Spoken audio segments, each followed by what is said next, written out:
విధంగా అధ్యక్ష ఎన్నికల రోజు పోలింగ్ ఇక్కడ జరుగుతుంటే పక్క రాష్ట్ర ముఖ్యమంత్రి AK-47 తుపాకులతో పోలీసులు నాగార్జున సాగర్ డ్యామ్ మీదకు పంపించిండు అధ్యక్ష. ఇవాళ నేను అడగదలుచుకున్న వాళ్ళను, నాగార్జున సాగర్ 100% మన భూభాగంలో ఉంది, మన ప్రాంతం. మన ప్రాంతానికి లోపటికొచ్చి తుపాకులు పెట్టి ప్రాజెక్టులను ఆక్రమించుకుంటుంటే వీళ్ళ సహకారం లేకుండా వస్తాడా అధ్యక్ష? ఇంటి దొంగలు లేకుండా జగన్మోహన్ రెడ్డి గారు లోపలికి వచ్చి నాగార్జున సాగర్ డ్యామ్ మీద పహారాలు కాసే పరిస్థితి వస్తుందా అధ్యక్ష? ఎందుకు ఆ రోజు వీళ్ళు మాట్లాడలేదు? వీళ్ళు ఇచ్చిన అలసే కదా, వాళ్ళు పెట్టిన పులుసు తిని వీళ్ళు అలసి ఇవ్వడం వల్లనే కదా ఈ రోజు పరిస్థితి వచ్చింది. ఆయల్లో రాయలసీమకు పోయినప్పుడు కల్వకుంట్ల చంద్రశేఖరరావు గారు, ఈనాటి మంత్రి శ్రీమతి రోజా గారు పెట్టిన రాగి సంకటి రొయ్యల పులుసు తిని రాయలసీమను రతలాలసీమను చేస్తా అని చెప్పి మాట ఇచ్చి బేసిన్లు లేవు, బేసిన్లు లేవు, మీరు కొట్టుకపోండి అన్నాడు. వాళ్ళు కొట్టుకపోయారు. ఇప్పుడు మేము వచ్చినాక అట్టెట్లా కొట్టుకపోతాడంటే ఎవరు అధ్యక్ష బాధ్యత ఎవరు వహించాలి? నీ కళ్ళ ముందే కదా ముత్తుమరి చంద్రబాబు నాయుడు కట్టింది, నీ కళ్ళ ముందే కదా రాజశేఖర రెడ్డి పోతిరెడ్డి పాడును 44,000 క్యూసెక్లకు పెంచి తలెత్తుకపోయింది, నీ కళ్ళ ముందల్లే కదా నీ ఇంట్లో పంచపక్ష ప్రమాణాలు జగన్మోహన్ రెడ్డి గారికి పెట్టి జీవో నెంబర్ 203ను నీ ఇంట్లోనే పునాదులేసి రాయలసీమ లిఫ్ట్ ఇరిగేషన్ కు ప్రగతి భవన్ లో కేసీఆర్ గారి డైనింగ్ టేబుల్ మీద పునాది రాయబడ్డది. దానికి పునాది రాయేసింది మీరే కదా. 8 TMCలు పర్ డే తరలించకపోవడానికి అనుమతి ఇచ్చింది, టెండర్లు పిలిచింది, కాంట్రాక్టులు అప్పచెప్పింది, పనులు పూర్తి చేసింది మీరు అధికారంలో ఉన్నప్పుడే కదా అధ్యక్ష.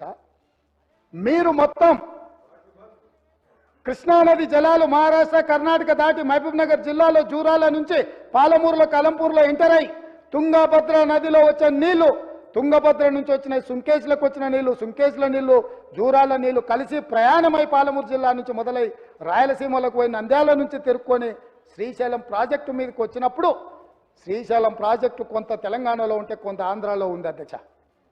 అంతకుముందు ప్రాజెక్టు లేవు. అంతకుముందు పోతిరెడ్డిపాడు 11,000 క్యూసెక్స్ ఉండే, అది 44,000 క్యూసెక్స్ పెరిగింది. అంతకుముందు లేని రాయలసీమ లిఫ్ట్ ఇరిగేషన్ ఇవాళ 8 TMCలు తరలించడానికి లిఫ్ట్ ఇరిగేషన్లు కట్టినరు. ముచ్చుమరి నుంచి 1/2 TMC కట్టిరు అధ్యక్ష. మొత్తం 12.5-13 TMCలు పర్ డే. ఒక్క నెల రోజులు మనం కళ్ళు మూసుకుంటే శ్రీశైలంలో బురద కూడా ఉండదు అధ్యక్ష. రాయలసీమ లిఫ్టు 797 FRL దగ్గర కట్టిరు అధ్యక్ష. కుండ ఇట్లుంటే కుండకు సైడ్కు పొక్క పెట్టలే అధ్యక్ష, కింద పెట్టిండు. కింద వీళ్ళు పిలిచి పంచపక్ష ప్రమాణాలు వీళ్ళు పెట్టిండ్రు, జగన్మోహన్ రెడ్డి వీళ్ళ కింద బొక్క పెట్టిండు అధ్యక్ష. బొక్క పెట్టి మొత్తం తరలించకపోతుంటే మిన్నకుండా ఉన్న మీళ్ళు ఇవాళ నేను సూటిగా అడుగుతున్న హరీష్ రావుని మిత్రుణ్ణి, రాజకీయాలు పక్కన పెట్టండి, రాజకీయాలు పక్కన పెట్టండి, మీరు బాధ్యత కలిగిన మంత్రిగా చెప్పు. ఇవాళ రాయలసీమ జిల్లాలో ఉన్న మీ అవకాశం వచ్చినప్పుడు స్పీకర్ గారు అనుమతి తీసుకొని మీ అవకాశం వచ్చినప్పుడు తప్పకుండా చెప్పదు. I'm not yielding. నీకు ఇస్తాడు మైకు స్పీకర్ గారు, నేను కాదు ఇవ్వాల్సింది. స్పీకర్ సార్, ఇవాళ మన భూభాగంలో ఉన్న నాగార్జున సాగర్ మీదికి తుపాకులతో జగన్మోహన్ రెడ్డి వచ్చి ఆక్రమించుకుంటే చేతగాని సన్నాసులాక ఇక్కడ ప్రభుత్వం చూస్తుంటే ఇవాళ రాయలసీమలో ఉన్న ప్రాజెక్టుల నుంచి నీళ్లు తరలించకపోతుంటే ఎవరు అడ్డుకోవాలి అధ్యక్ష? ఎవరు అడ్డుకోవాలి?